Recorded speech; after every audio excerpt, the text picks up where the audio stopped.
There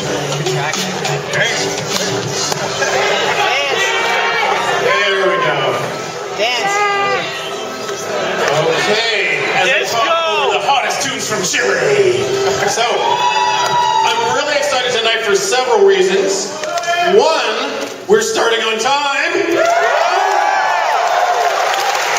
And for every time you guys are here waiting in line and we don't start on time, I'm so sorry, but the problem is because it's the last film here, whatever films start late, they fuck me. So, I'm so sorry, but we're here, we're on time. I'm also really excited because this marks a first. It's the first time we've ever had a film from Chile in Midnight Madness. Slowly we're dominating the world. But also, I'm really excited because this marks the return of the discovery for you guys of a new talent, but also the return of a talent that I discovered and helped introduce to the world 10 years ago. 10 years ago, on the last night of the film festival, we showed a little film that no one had heard of called Cabin Fever.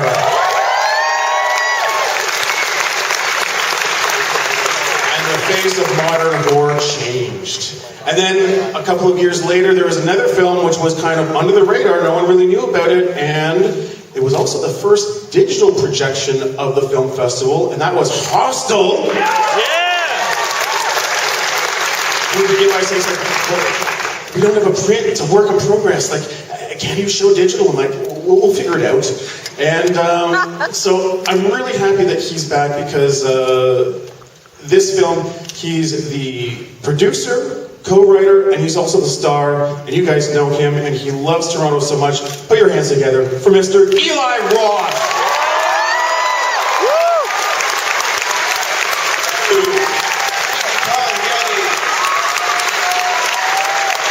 Thank you so much, everyone. Thank you. Front row. You guys get to see it in IMAX. It's fantastic. God, I cannot tell you what it feels like to be here. I feel like it's our 10-year anniversary, and we get to go on a date with all of you. So, afterwards, we'll do a live demonstration on stage. This is such a special experience for me. 10 years ago, I came here, and it was the last movie in the festival, and I made this weird movie in the woods for $1.5 million, and nobody had ever heard of me or knew anything about me or the film. And you guys here, it was Toronto that made me feel so welcome and really gave the movie a chance and made it a success. So thank you so much. And I told Colin for years, and then I came back here with what at the time was the very first digitally projected movie ever at the Toronto Film Festival for the premiere of Hostel, and there were 2 ambulance calls. One person thought they were having a heart attack and left, another person passed out on the escalator. And so thank you again. Hopefully tonight, perhaps we'll have a 3-ambulance film, but regardless, I hope tonight is a very special night because we have a filmmaker here. He's 29 years old and this is his 6th movie. His first thing when he was 17, he made a television show on MTV called Piloto MTV. At 19, his first film for Video Rojo. I've been such a fan of his. We've been wanting to work together. We sat down and we wrote this movie with our writer Guillermo Amoido, and we said, let's just go to Chile and let's make a crazy movie where we have total control, and I'm so excited you were the first audience in the world to see it. So thank you so much. And for us, it's the first time we were seeing it. So we have a whole new wonderful group of new actors, and let me bring them on stage. We'll bring in our special guests. So let us have Ariel Levy. Our stars Ariel Levy, Matias Lopez, Andrea Osthart, Lorenza Izzo.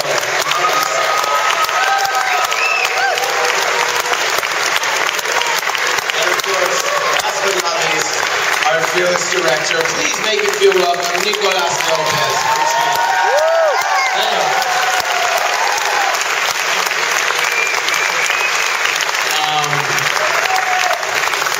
Oh, there are some Chileans there. Viva Chile! Woo! I'm really drunk right now.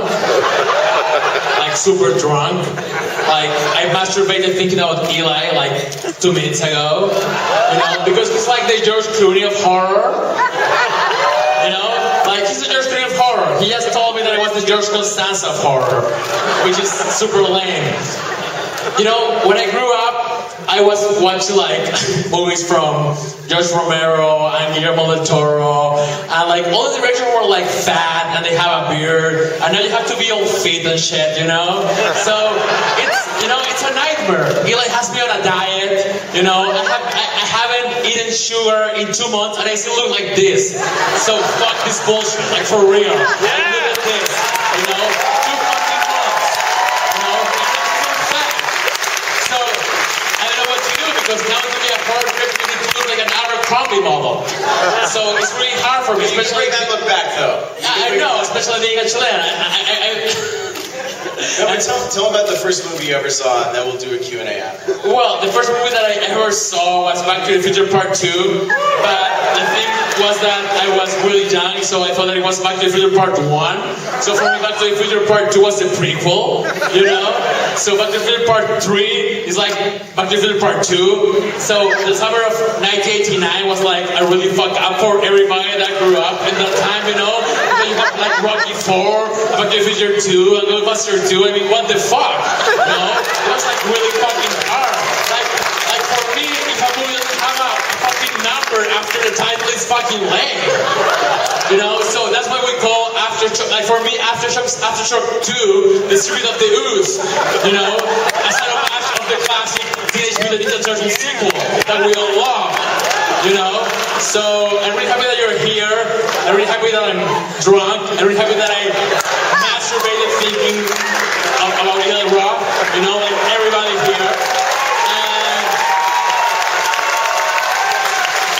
And I'm really happy that this guy, Colin, he programmed this movie, a disaster movie on 9/11. I don't want to say anything else, you know. Tell us what you really think. I don't want to say anything, but I want you guys to have fun. It's a really horrifying movie about what happened during the real earthquake that shake that what? Whatever, you're gay. So I mean not gay like homosexual. I mean gay like gay, you know? I don't understand the English. It's very hard to me to get the English because I'm from the Chile. So it's really hard. But I'm really happy to be here. I'm really happy to be drunk. I'm not drunk. I'm really sober. We're gonna continue after.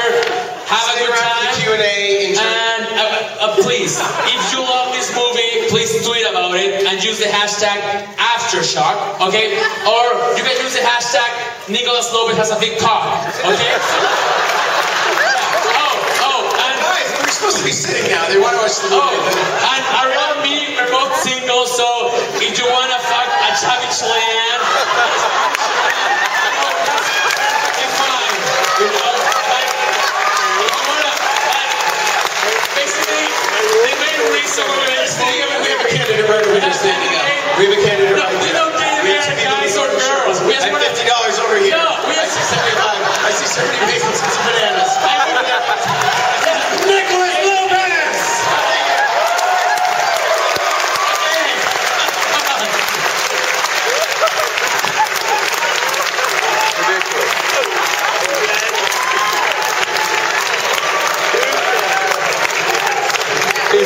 You have to give me that. You're not going to get that kind of introduction at Roy Thompson Hall ever.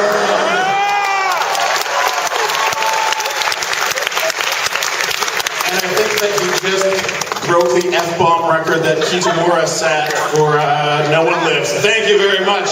All right. So, get ready, because your earth is going to shake, it's going to rock, and you're going to be plunged into a nightmare. And just a word, of course, you know, the worst behavior in cinemas today is that self-important prick in front of you who pulls out his cell phone in the middle of the movie and blinds everyone. Turn those things off now. You guys are here to see a horror film. I pity the fool who pulls out their cell phone in amongst you guys. All right. We would like to thank, big thanks for VBS for providing us with this film. I'm so glad to have them here. Get ready, Toronto, to experience Aftershock.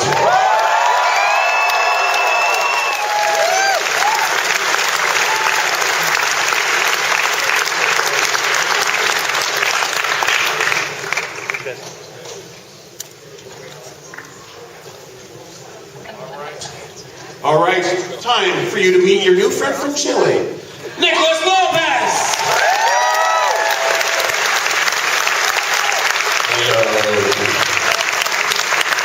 And co-writer, producer, star Eli Roth. And horror, George Clooney. Guys, you guys enjoy that? I'm Nicholas Lopez. Really great response. And Let's bring the cast. Yeah. Lorenza Izzo. Lorenza Izzo. Please. Andrea Osbart. Andrea Osbart. Matias Lopez. Marito. And Ariel Levy. And where is Ariel Levy? Oh, he's in the He's in bathroom. the bathroom. Yeah. He was masturbating, thinking the ending of the movie. It usually happens. Thank you, Colin, and also thanks to, I wanted to say in the beginning, thanks to Toronto Film Festival, our co-producers, Vertebra Films, Mac and Helen Cappuccino. Where are they? Yeah. Right, all right, you guys. Thanks, Mac. Thanks, Helen. Dimension Films, it's going to release this in theaters. So we're really excited. Like, sexually excited. Of course. Okay, so let me start off here and ask. So originally, you guys weren't going to be writing this kind of film. It was going to be like A sci-fi film. Yeah, sci-fi film. How did it suddenly turn into Aftershock? Well, basically, one night I was sleeping and suddenly there was a 8.8 earthquake, and I decided that it was a great idea for a film. You know? Well, when I survived, you know, I had to survive first. And it was really crazy, you know, because I was sleeping and suddenly the earthquake started trembling, and suddenly I saw my Nintendo Wii, Nintendo Wii literally flew across the room, and it hit my South Park dolls, and it was like, oh my god, this is real. Yeah. You know? When the Wii hits the South Park dolls, that's when you know it. That's when you know that it. Ariel Levy just. Ariel Levy's there. Applause for Ariel Levy. Our second. He has a hand. Give him a hand, yeah. Give him a hand, yeah. No, we were talking about, doing something supernatural, and he told me the stories of what happened that night of the earthquake happened, and then he's like, Santiago is very high tech. It's a W hotel, it's Starbucks, it's very hipster. We call it chipster. Yeah. But it's like really cool clothes. Nobody's barefoot, But yeah. except for Ariel. But he started telling me about what happened, and it was fucking crazy because it was the last night of summer, 3:30 in the morning, and literally the whole country just shook for 3.5 minutes. And we were talking about the randomness of life. Like, here you are with your friends, and next thing you know, your hands are cut off. And he told me the story about how. And you can't masturbate, which is a nightmare. You have to do it with your mouth, you know. And imagine that, you know. It's almost impossible. So it was hard. No, you had them. It was a serious moment, actually. Yeah. They were on your side. I know. Well, whatever. But he told me the story about the hands being cut off. How there was a kid who lost his hands in the bar, and the music kept going, and everyone was literally looking for. Like La Macarena was playing, you know, like. And they're like, where the fuck is my hand? That was a friend of mine. Yeah. And then you find out that's Lorenzo's friend who lost the hands for real. That wasn't true. Yeah, except for the Macarena part, I made that. No, but seriously, the hands got cut off, and it's just, and Lorenzo, the guy was in a coma, and tell us about that. Well, yeah, that was an actual true event. My friend lost both of his hands. Thankfully, some of our friends found both of the hands. They got sewed back. Just one of them works. The other one, he has a prosthetic. Another one of my friends was in a coma for 3 months, so it was a pretty kind of intense and really sad experience for us. Thankfully, they're both recovered, but yeah. No, but it was like for real. One second. It was really hard, like for real. Like the earthquake happened, and I had a girlfriend at that time. You know, now I'm single, so if you wanna fuck with me, it's okay. And I had a girlfriend at the time, and I called her, and she was in Valparaiso where we shot the movie. And I called her, and I was like, "Are you okay?" And she's like, "Yeah." I'm running to the hills. I was like, "Why?" And she's like, "Because there's a tsunami warning." And I'm like, "What?" And she's like, "Yeah, but don't worry, and like nothing, like radio silence for 4 hours. And I was like, okay, my girlfriend is dead, so it's okay to cheat. No, but it was really hardcore. Like for 4 hours, it was really hardcore. I was sitting in my car, like and like feeling all the aftershocks, listening to AM radio, and no, it was like. There was no Chilean radio, by the way. Yeah, there wasn't. Yeah, we were listening to Argentinian radio. You were in a club, like in the movie. Yeah, I was in a club. I was partying with all my friends, having a lot of fun. A bunch of my friends thought it was special effects. Oh, I'm trying. This is a cool thing. It's like shaking. The club is shaking, and then all of a sudden, an actual, earthquake, and the thing hit, and a bunch of my friends were like running around, blood all over their hands because it was filled with glass panels. A glass ball broke. So after that, we were told to run to the hills because we were in the coast of Chile. And we ran to the hills, we went up to the cars with everything, and there was no radio. There was no Chilean radio. You had no communication. Our iPhones weren't working, no Twitter, it was nothing. And the only thing we had was the Argentinian radio that was telling us there was a tsunami warning. If not, we would have not known. And actually, the tsunami warning was called off, and it actually hit, and it killed more than 1,000 people. And when it happened, this happened like it was kind of like the end of like kind of like the summer vacation, and it was like 3 It was the last so weekend of summer. It was the last weekend of our summer. It was the whole young generation partying. Yeah, we were talking about that, and then he told me, I was like, well, what about the looting? And he said, first the looting started. First it was people getting food, then it went to flat screen TVs, and then all the prisons had broken open, and the prisoners were out. So very quickly, the police, there was curfew, there was martial law, there were people on their lawns with shotguns going, if you come in here, I'll shoot you. It's like you're out there with your friends. It was like living in Texas. Yeah, it was. It was like. He'll be here all week, folks. I don't know English. It's very hard to me to understand what I'm saying. But basically, everything from even the fact in our research we found that there were those tunnels. Those tunnels really exist. Where underneath, where the priests and the monks, the priests and the nuns, they would have sex, and if the nuns got pregnant, they would bury the fetuses under there. We went and we saw those tunnels. Yeah, they didn't let us shoot there. They didn't let us shoot there, but so we thought, okay, instead of making a serious movie about this is actually, we don't have to look any further, but let's go back and make a 70s style movie and do almost everything real as much as we possibly can. And that's the cool thing about the movie, that most of the effects that you see in the movie are practical effects. Like there is almost no CGI in the whole movie. So I was really afraid. Every time that we ended one take, she was like, "Is everybody alive?" Like, yeah, like don't worry, you're so gringo. Like everybody's okay. Well, I remember seeing like we're going to drop this huge piece of plaster, and first of all, there's the two girls underneath the table, and we Andrea and Lorenza, and we're like, yeah, we're going to drop a piece of foam on there. And they're like, they dropped it, and it was... Well, it was not foam at the end, it turns out. So actually, I just realized when we shot the scene that we were under the table, and then there was a huge bang, like really huge, and then I was told it was a real concrete piece. So I was so happy I was alive. So I never actually lived a big earthquake in my life, but I've now lived it for 7 weeks in Chile with you guys, and the interesting thing is that I was last week in Los Angeles and there was a small earthquake during the night, and I just woke up and turned over in my bed, and it's just an earthquake. And Matthias, I don't even bother anymore. Matthias, weren't you in bed during the earthquake? Yes, actually I was in bed. But with your girlfriend? You were having sex. Well, yeah, that's the real What actually happened? I didn't feel it at all at the first, but then I feel it, and well, my sister was at the door next. So she started screaming, and then I said, "Why my sister is screaming, and I'm fucking my girlfriend." So now I found out that, okay, yeah. Who were you fucking, your sister or your girlfriend? No, my girlfriend. I wasn't just fucked up. Yeah. Yeah, so I realized that. Because your sister is also my sister, we're related, so... Yeah. Okay. And Ariel, where were you when the earthquake hit? I was sleeping. So gay. I mean so guy, like a guy, because you're a guy. English I don't understand. It's hard to me to understand. Let's try this. Let's see if anyone's got a question, but I warn you, ask at your own peril. Yes. How does it feel you like to be the responsible one in this relationship? It's very, very strange for me. It's bizarre to be the mature one on stage at the Q&A. I've never experienced this before.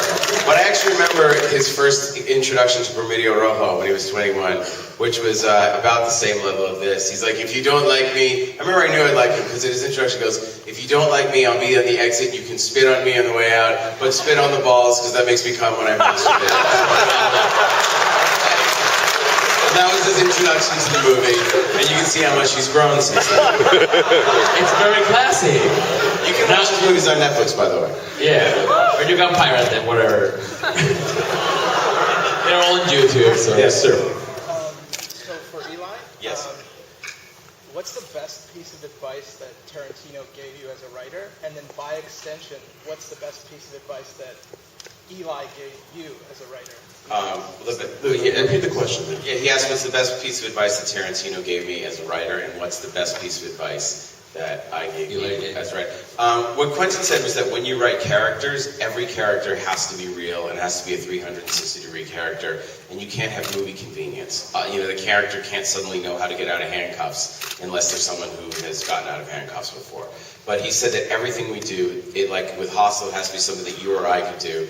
But really, every character has a purpose, and you have to write them to the level of specificity that you could literally do your own movie about them, and you know exactly what they would do in that story. Yeah, and the best advice that I got from Eli was... Okay, the second best advice that I got from Eli, what I can tell. No, but basically it was like, keep it grounded.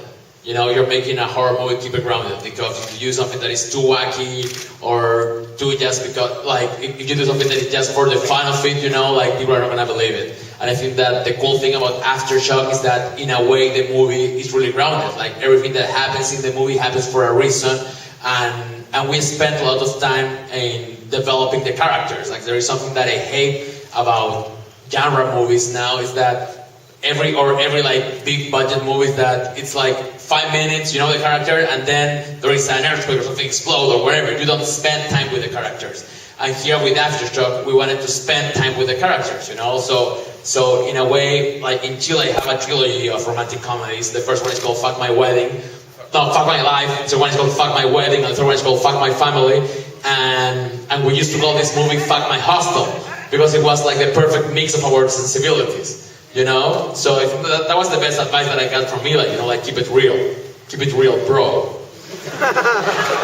He didn't say bro, but because he's not black, I mean, he's not, whatever. I mean, I don't understand the English. All right, I see a question over here. Shout it out.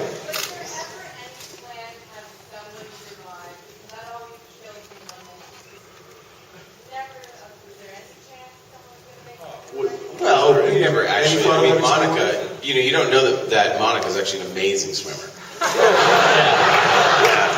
The Olympics. That was a little minor point that we cut out, but in Aftershock, tsunami. In Aftershock. Things like that. Electric Boogaloo. That we're prepping right now. I know. Someone asked me that this morning as a journalist, and I said to her, well, She was crying. She goes, why'd everyone die? I said, well, tsunami's coming for us all. And she goes, Sir, I know, but why'd everyone die? I go, no, we're all going to hit, in one form or another, the tsunami's coming for all of us. And she goes, no, but I don't like the beach. And I was like, oh, God. It's a metaphor for death.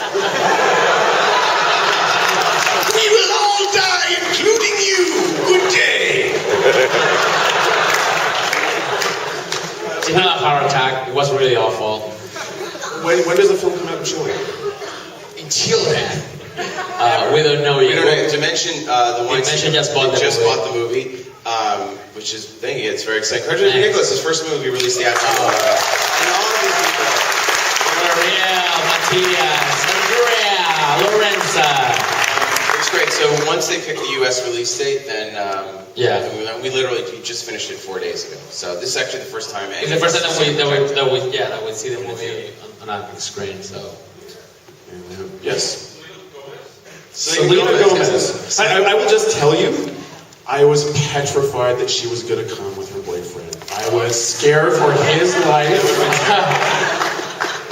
No, Selena's a huge horror movie fan. I met her, and she loves the Hostel movies. Like, she's kind of obsessed with them. And we've been talking about doing movies together. And I had no idea she was into horror. And so her people wrote me and said, we really want to arrange a meeting with you and Selena to sit and talk about this formally. And I said, well, I'm in Santiago. And they said, oh, she's going there to do a concert. So the night before a concert, she came to set and she hung out. We were actually shooting the VIP scene at the concert. And so, the next day, she hung out for like 4 hours and just had a great time. Said, I haven't been on a set, I haven't shot in a year. Since my show's over, I've been doing music. And she we said, were I like, miss it. And we were yeah. like, do you want to do a part? Like, we're shooting here tomorrow night. She's like, yeah. So we wrote something. We're like, okay, we have to write something that fits into the movie. So we had concerts and then she came to the shooting. Yeah, It was awesome. It literally, we thought she'd show up around 2 in the morning. She finished her concert at 10:30, went from her concert to set. Was so cool with everyone. All the extras were freaking out. Like, She was so sweet to all of them, took pictures, and she just came in and nailed it, and it was so funny. Just, striking out in such a horribly cringeworthy, embarrassing way. With Selena, But it's always good to see Eli hit a 19-year-old girl, So. yeah, it's just painful. This poor guy, like, what's he doing? It's so out of his league. And she was great, and she was hilarious, and everyone loved her, and it was. She's cool. It's really cool. And now my sister wants to see us Aftershock, My sister. Yes, now your sister will see it. Yeah. Now your sister. Yeah. My Watch me sister. trying. Yeah. Make out with Selena. Eli, was there like a challenge where, so you were co-writer, producer, and then acting. How did you manage all of that? And what did Also you my want to bring? personal trainer. And what did you want to bring to the character? Because Yeah, well, it was a huge challenge. I mean, when we wrote Gringo, I was there with Nicolas. We went down to Santiago, we went to Valparaiso, and everything was like, oh, Gringo, and look, Nico's Gringo friend. And so we just wrote him as Gringo. And then It was me, Ariel, and Eli, and Pollo. And Pollo, And the four of us. And so, and as we were writing, we thought I had such natural chemistry with Ariel and Pollo, and we're all friends anyways. I thought, well, we should do this. You were like, you should play Gringo. Yeah. So we started talking about it, and I thought, if I'm going to do it, I want it to be very different from the Bear Jew, which is I thought it'd be great to go from the most heroic character. So from what's better than shooting Hitler? And of course, people know that I wrote it and produced it. What did you say about him, Ariel, today? No, I said that for me, performing with Eli Roth was like performing with Moses. It's like a Jewish hero.